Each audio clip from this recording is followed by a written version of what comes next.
Norway, winter 1943. Deep in a frozen valley surrounded by mountains that had no roads, no paths, and no mercy, a factory ran day and night. The Germans needed what it produced. The Allies needed it destroyed. Heavy water. Two words that meant nothing to most people in 1943. To the scientists building the world's first atomic weapon, they meant everything. Without it, the program stalled.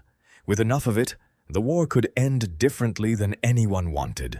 London had seen the aerial photographs. The valley was almost inaccessible. The cliffs were vertical. The guards were permanent. A conventional attack would fail. Everyone in that room knew it. What was needed wasn't an army. It was 6 men with skis and enough nerve to use them. They were Norwegian. Young men who had escaped their occupied country, crossed the North Sea, and arrived in Britain with one request: send us back. They trained in the Scottish Highlands, skiing, explosives, silence. The mountains were cold. The schedule was punishing. Not one of them complained. They knew what was waiting on the other side of the training. The route had no easy passage. Deep valleys, frozen rivers. A suspension bridge watched from both ends by armed guards. One gloved finger traced the path. Nobody said it would be simple. Nobody had to. February 16th, 1943.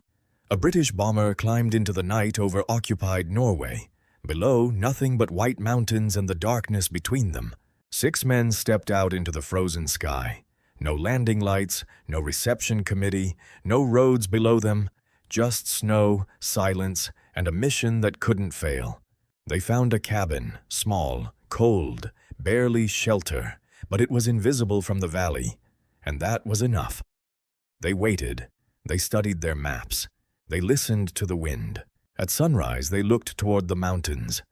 Somewhere beyond that frozen valley, hidden behind cliffs and wire and guards, the factory was still running. Not for much longer. The Hardanger Plateau stretched further than any of them had skied before. Wind cut across the snow with nothing to stop it for 100 kilometers.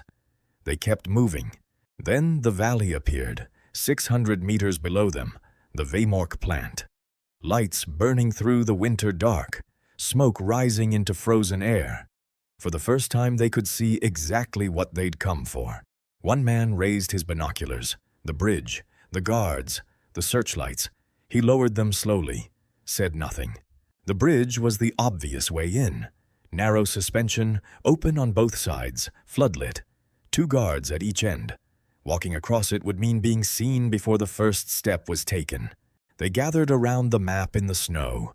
One finger pointed not toward the bridge, but below it, down into the ravine, through the ice, up the other side. It was the route no one was guarding because no one believed anyone would try it. They went down on ropes. The cliff face was ice. The ropes cut into frozen rock. Below them, the river was barely visible. No one looked down longer than necessary. The river at the bottom was partly frozen, partly not. They crossed it. Cold water reached their waists. They kept moving. The factory lights above them were getting closer. The climb up the other side took everything they had left. Snow, rock, ice, equipment on their backs, hands bleeding through their gloves. The fence appeared above them in the darkness. They lay in the snow and waited. 30 meters from the perimeter. Industrial lights humming above. Steam rising into the night. Guards walking their routes, counting steps, counting seconds. Then one of them found it. A railway service tunnel. Narrow, dark, completely unguarded. The factory had left a door open without knowing it. They moved through the tunnel in complete silence. Water dripped from the stone above. The sound of machinery grew louder. Their flashlights caught nothing but rock and darkness. Then they were inside. The plant was enormous. Pipes, valves, turbines, everything humming at full production, and not a single guard in sight. They found the production cells, exactly as described, exactly as planned.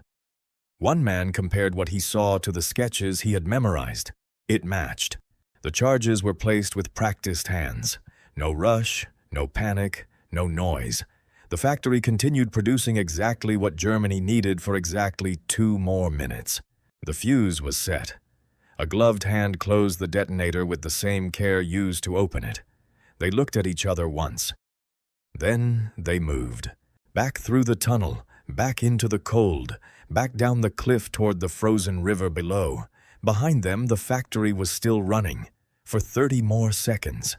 The explosion was contained, precise, internal, exactly where they placed it. But inside the production room, the heavy water drained into the floor and was gone. Months of German production, destroyed in seconds. The Germans came immediately.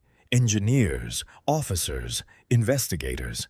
They walked through the broken machinery and understood exactly what had happened, and exactly what it meant. The 6 men were already gone, skiing north under the northern lights. No roads, no villages, no pursuit that could catch them. Just snow and silence, and the knowledge that they had done what they came to do. The Weymork plant still stands today. A museum now, preserved beside the same deep valley, the same mountains above it, the same silence. Visitors walk through the halls where 6 men once moved without making a sound and changed the course of history. Operation Gunnerside, 6 men, 1 mission. The atomic bomb that was never built.